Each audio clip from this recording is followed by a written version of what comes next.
This review is presented by Islamabad Sound. एक बड़े sound system में वो कौन सी पहली चीज है जो ग्राहक के दिल पर असर करती है? वो महंगा मिक्सर नहीं, ना ही कोई ताकतवर एम्पलीफायर, बल्कि वो चीज है जिसे सबसे पहले देखा जाता है। आज हम लाहौर में आवाज के उन मेमारों से मिलेंगे जो सिर्फ लकड़ी के डब्बे नहीं बनाते, बल्कि वो पहली नजर का तासुर बनाते हैं जो आवाज सुनने से पहले ही जंग जीत लेता है।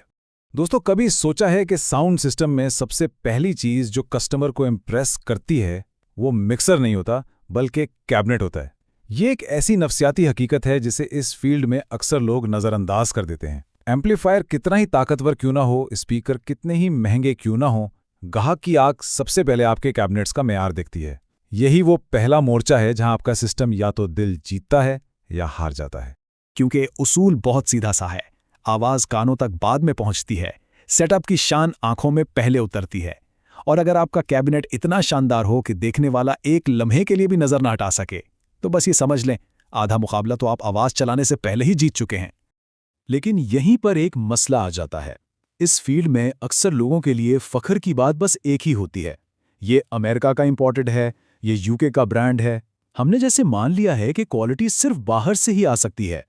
लेकिन क्या हमने कभी सोचा है कि इस इंपोर्टेड टैग की असल कीमत क्या है? देखिए, जो चीज़ बाहर से पाकिस्तान आती है उसकी कीमत कई गुना बढ़ जाती है। पहले बनाने वाले का मुनाफा, फिर उसके ऊपर इंपोर्ट करने वाले का, फिर शिपिंग और कस्टम ड्यूटी का खर्चा, और आखिर में दुकानदार अपना मुनाफा रखकर आपको बेचता है। कीमत 2 गुना नहीं बल्कि अक्सर 3 गुना तक पहुंच जाती है। तो सवाल ये पैदा होता है कि क्या हम वाकई मजबूर हैं कि इंपोर्टेड टैग की ये 3 गुना कीमत अदा करें, या पाकिस्तान में ही कोई ऐसी जगह मौजूद है जहां वही इंपोर्टेड क्वालिटी, वही मटेरियल और वही फिनिशिंग लेकिन मकामी कीमत पर मिल सकती हो। इसी सवाल का जवाब तलाश करने में आज लाहौर में मौजूद हूं, साउंड फैक्ट्री के अंदर। और जैसे ही मैंने यहां कदम रखा, मुझे लकड़ी के बुरादे की खुशबू और मशीनों की आवाज ने फौरन बता दिया कि ये कोई आम वर्कशॉप नहीं है। ये एक प्रोफेशनल साउंड फैक्ट्री है जहां हर कैबिनेट को सिर्फ बनाया नहीं जाता बल्कि इंजीनियर किया जाता है।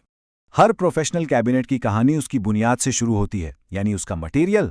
यहाँ मेरी नज़र ओरिजिनल हैवी प्लाईवुड पर पड़ी, खास तौर पर बास कैबिनेट्स के लिए 18 मिलीमीटर की मोटाई में। क्यों? क्योंकि जब बास की गहरी फ्रीक्वेंसी स्पीकर से निकलती है तो वो लकड़ी पर शदीद दबाव डालती है। अगर लकड़ी कमज़ोर हो तो वो खुद कांपने लगती है, जिससे बास का पंच मडी यानी गदला हो जाता है और आवाज़ की सारी ताकत ज़ाया हो जाती है। इसीलिए यहाँ MDF जैसे सस्ते मटीरियल से मुकम्मल परहेज किया जाता है। MDF दबाव में फूल जाता है और इसकी अपनी एक गूंज होती है जो आवाज़ को ख़राब करती है। एक प्रोफेशनल कैबिनेट को सिर्फ सफ़र और लोड ही नहीं बल्कि सालों तक आवाज़ के दबाव को भी बर्दाश्त करना होता है, और प्लाईवुड की तह दर तह मजबूती ही उसकी लंबी जिंदगी और बेहतरीन आवाज़ की ज़मानत देती है। फिर मैंने देखा कि यहाँ बॉक्स के अंदर भी एक अलग ही दुनिया आबाद है, क्योंकि प्रोफेशनल कैबिनेट की असल पहचान सिर्फ बाहर से नहीं, अंदर से होती है। इसे कहते हैं इंटरनल ब्रेसिंग। ये बिल्कुल वैसे ही है जैसे एक इमारत का अंदरूनी ढांचा उसे जल्जले में महफूज रखता है।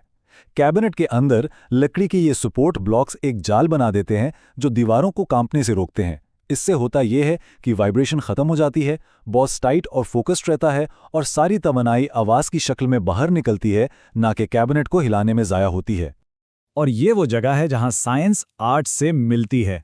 एयर वॉल्यूम और पोर्ट ट्यूनिंग, इसे एक बांसुरी की तरह समझें। अगर सुराग सही जगह पर ना हो तो सुर नहीं निकलता। इसी तरह अगर कैबिनेट का अंदरूनी हुजूम और हवा के अखराज का रास्ता यानी पोर्ट स्पीकर ड्राइवर के हिसाब से कैलकुलेट न किया जाए तो बास या तो घुट जाएगा या फट जाएगा, और दोनों सूरतों में स्पीकर को नुकसान पहुंचने का खतरा बढ़ जाता है। और यहाँ सिर्फ एक ही किस्म का काम नहीं हो रहा था। मैंने अपनी आंखों से डीजे इवेंट्स के लिए रिफ्लेक्स बॉस कैबिनेट्स बनते देखे जो हॉल के अंदर एक तेज और पंची बॉस देते हैं।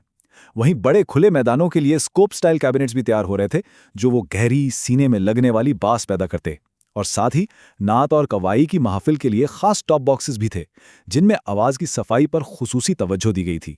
अब बात करते हैं इन छोटी छोटी तफसीलात की जो आवाज़ को साफ, कनेक्शंस को काबिल भरोसा और कैबिनेट को सालों साल चलने के काबिल बनाती हैं।